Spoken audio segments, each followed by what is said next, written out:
Good evening, everyone. It might not have been the storybook weekend that St. Ignace native Joe Ostman was hoping for, but it did end on a positive note for the Central Michigan alum. The 2017 NCAA Division I sacks leader went undrafted this weekend, but his agent says tonight he is signed with the NFL Super Bowl champion Philadelphia Eagles. The 6', 259-pound defensive end recorded 14 sacks and 20.5 tackles for loss with 4 forced fumbles in his senior season. All of that coming in just 11 games as he missed 2 games with injury.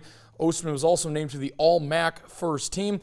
Good luck to Joe as he will compete for a roster spot with the Eagles. Let's take a look now at all of the draft picks that the Packers and Lions made this weekend. We'll start with the Packers in the first round. Jaire Alexander, the cornerback out of Louisville. Second round, Josh Jackson, a cornerback out of Iowa. Linebacker Oren Burks from Vanderbilt in the third. Jamon Moore in the fourth, wide receiver out of Missouri. In the fifth round, Cole Madison, an offensive tackle from Washington State. Another one in the fifth round, a punter, J.K. Scott from Alabama. Another wide receiver, Marquez Valdez-Scantling from South Florida. Then we'll go to the sixth round now. Look at this name, Equanimous St. Brown. There's a couple more middle names there that are also crazy. He's a wide receiver out of Notre Dame. In the seventh round, James Looney, a defensive tackle from California. Another seventh rounder, long snapper, Hunter Bradley from Mississippi State. And outside linebacker, Kendall Donnerson from Southeast Missouri State. Over to the Lions now. In the first round, they went offense with the center, Frank Ragnow from Arkansas. And then they traded up for a running back, Kerryon Johnson, in the second round from Auburn. Tracy Walker in the third round, a safety from Louisiana Lafayette. Deshaun Hand, they traded up for him, a defensive end out of Alabama. In the fifth round, Tyrell Crosby, an offensive tackle from Oregon.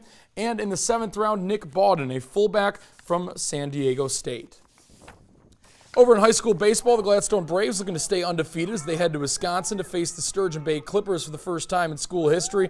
Scoreless in the top of the third when Lucas Weinert leads off with his second straight base hit. After a couple of strikeouts and a hit batsman, Cooper Kevadeas rips this one to the gap for a base hit.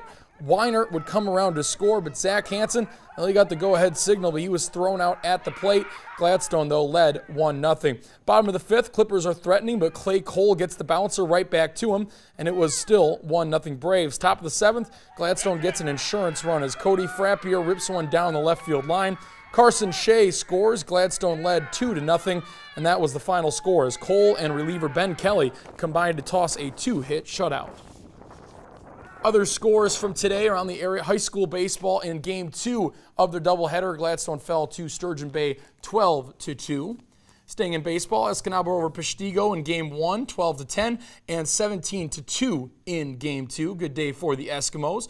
Norway had a good day as well. They defeated Niagara 4-3, and then they defeated Iron Mountain 7-1. And then high school softball, Escanaba over Bay City Western in Game 1, 5-4, and in Game 2, 15-2. And Gladstone had a number of games. They lost to Kalkaska 10-0. They beat Petoskey 11-2. And then in the third game, they beat Traverse City St. Francis 15-0. Also in high school softball, Marquette over North Muskegon 21-5. Then they fell to Gaylord 3-1. And in their last game of the day, they tied with Rudyard at 15. Then lastly, in high school women's soccer, Marquette tied with Ashwaubenon 1-1, and then they beat Green Bay East in the KAUKAUNA Varsity Invite 5-0. We'll look at the NHL draft order decided tonight. The Red Wings, not so lucky, but also not horrible. They will draft in the 6th spot. Buffalo Sabres got the lucky number 1 pick.